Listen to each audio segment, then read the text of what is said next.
We begin in Gaza, where aid drops have begun over the territory. Jordan says it's parachuted 25 tons of aid into Gaza. Israel says it has airdropped aid too, and lorries carrying supplies have begun entering from Egypt after Israel opened a number of border crossings.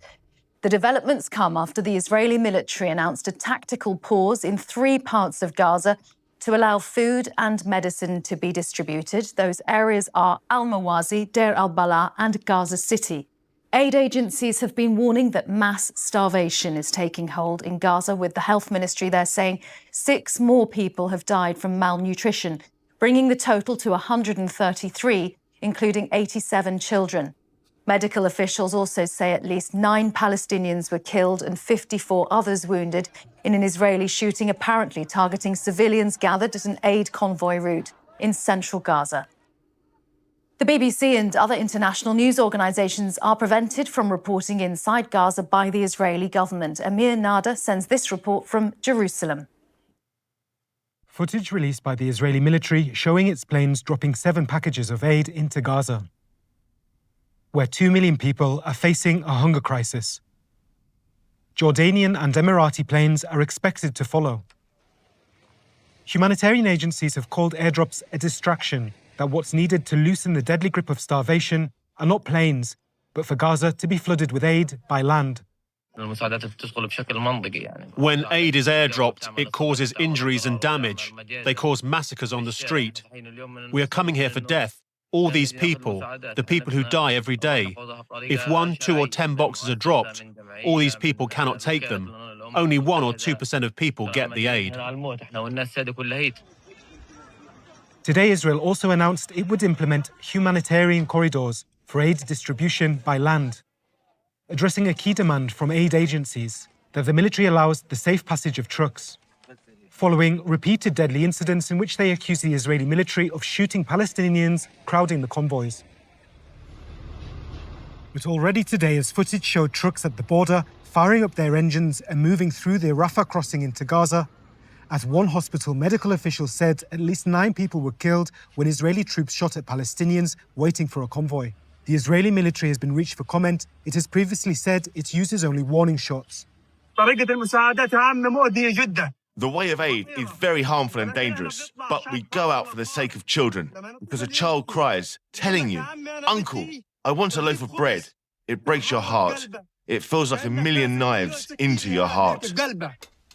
What will now determine the fate of thousands of Gazans standing on the edge of starvation are how many trucks Israel allows in, how safely and for how long.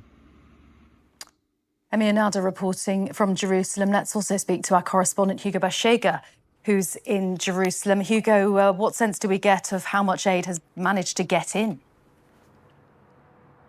Yeah, Karen, so we had this report from the Jordanian officials saying that 25 tons of aid have been airdropped in the latest round of these kinds of operations over Gaza. This was a fresh round of airdrops by Jordan and also by the United Arab Emirates. And we've seen that trucks are now entering Gaza. So obviously there has been this, significant announcement by the Israeli military after days of dire warnings by aid organizations, by the United Nations, of mass starvation in Gaza because they say of restrictions that had been imposed by the Israeli military on the entry and delivery of aid into Gaza. So we still don't have a clear picture of how much aid has now entered Gaza. But again, what aid agencies are saying is that they are ready to, deliver aid to the population of Gaza. As we've seen, there have been, those images of emaciated children, reports of Palestinians starving to death, accounts of people fainting from hunger. All these reports, causing, shock and outrage around the world. So putting a lot of pressure on the Israeli authorities. And finally, yesterday, this announcement by the Israeli military, a number of measures to try to ease the worsening humanitarian crisis in Gaza. But But again, what aid agencies have been saying is that particularly, the airdrops, this is a desperate measure really to try to get aid to those who need in a very quick way. But they say that this is not going to solve the crisis, that, what is important here is for a significant amount of aid to be allowed to enter Gaza, by land, by hundreds of trucks. We're now, trucks that are waiting to be allowed into Gaza for this aid to be sent to those people who need in Gaza. Did you notice that the judge is reading off probation conditions like a contract end? Every word matters. Miss one check-in, fail one drug test, and it's straight back to jail. This isn't casual, it's conditional freedom. Hugo, what do we know about these pauses in fighting that Israel has announced, and how different is that to the ceasefire that so many have been calling for? Exactly, and the ceasefire, a deal between Israel and Hamas is the main hope here for, for more aid to be, delivered to the population of Gaza. So this is a decision that has been announced by the Israeli military, pauses in fighting in parts of Gaza. We've seen also that some corridors are going to be created for UN convoys to be able to deliver food and medicine. And I think the significance here is that this is, I think, a response by the Israeli authorities to growing international pressure, given, everything that has emerged from Gaza in the last few days and warnings of mass starvation in Gaza. So a significant development that, there will be, pauses in military operations by the Israeli military. The statement by the Israeli army yesterday said that they will continue with their operations against Hamas in Gaza, but that there will be pauses, tactical pauses, as they call it, to allow, aid organizations, the United Nations, to access those areas in Gaza, especially those densely populated areas in central Gaza, also on the coast of the territory, for aid to be given to those people in Gaza. Hugo, thanks very much. Hugo Bashega reporting live from Jerusalem. Let's speak to Imad Kudai, who's a local journalist in Gaza. Imad, thank you for waiting to talk to us. Tell us the situation where you are.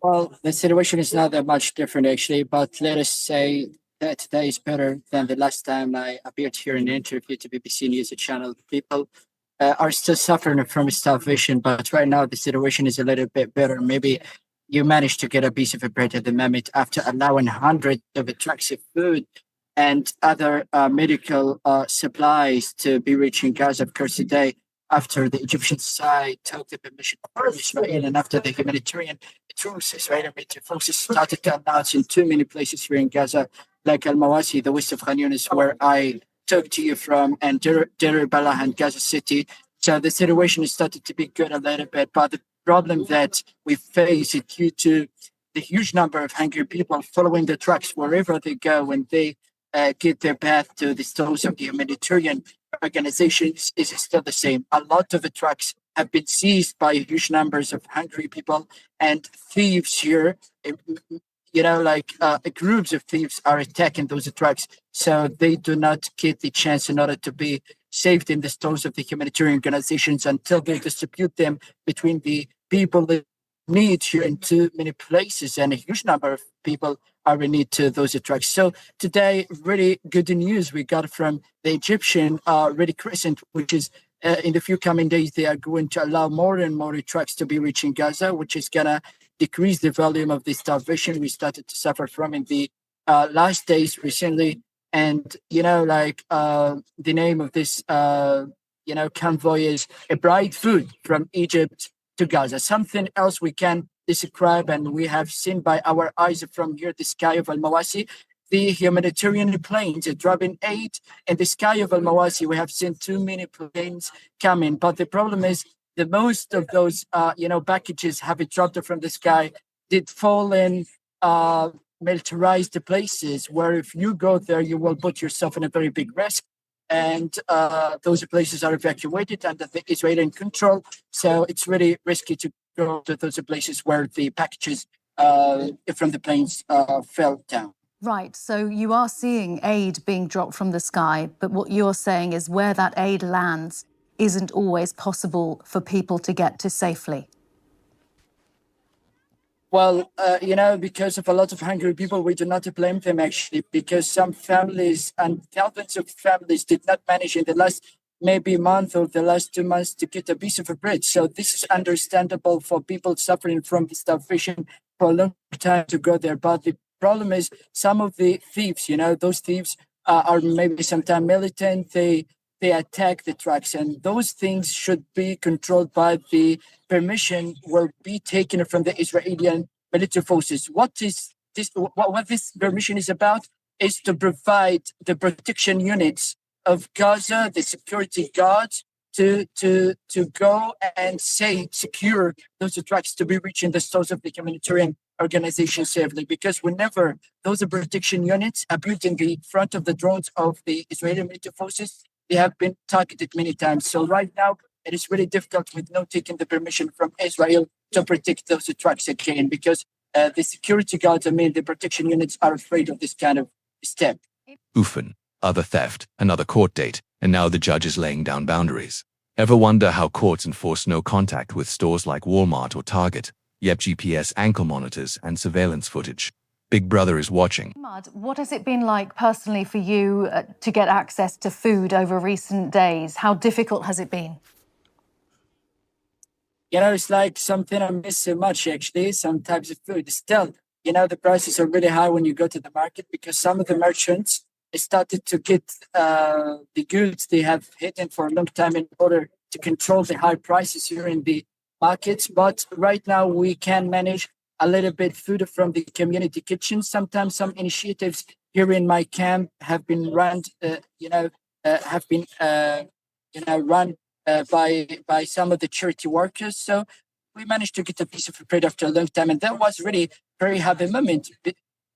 Like my stomach did not receive those kind of this kind of a bread for a long time. So today I started to feel a little bit energy in my body. I can focus. I can do my reports with no feeling dizzy as what I suffered from for the last 2 weeks, maybe. Imad, thank you very much for talking to us. Imad Kudai speaking to us there from Gaza. Well, our Gaza correspondent, Rushdie Abu Alouf, who's in Cairo, gave us more details on the Israeli airstrike that hit western Gaza just hours after that humanitarian pause began. Yes, according to witnesses, an apartment block, a flat was hit by at least one rocket, according to witnesses and local journalists in Gaza. Well, now the Shifa hospital, the main hospital in Gaza, just released a statement saying a mother and 4 of her children were killed in the airstrike. The circumstances around the strike isn't clear yet, and we don't know yet what is the target, but the outcome is that 5 people were killed, 4 children and a woman, according to the hospital. About 20 people were injured because the debris were flying in a nearby small bakery shop where people were queuing to bake some of the bread that they have made at home. This is just about 1 hour after the tactical pause announced, and it's in the western side of Gaza City, in the heart of Gaza City, an area not classified, one of the places where Israel asked people to leave, not red area, according to the map published by the Israeli army spokesman this morning. So it is significant because people were a little bit relaxed in the morning. They thought that the ceasefire will be holding. They were trying to go to the market to see if there is any food available, but they were surprised by the airstrike. Rushdie Abu Alouf reporting from Cairo.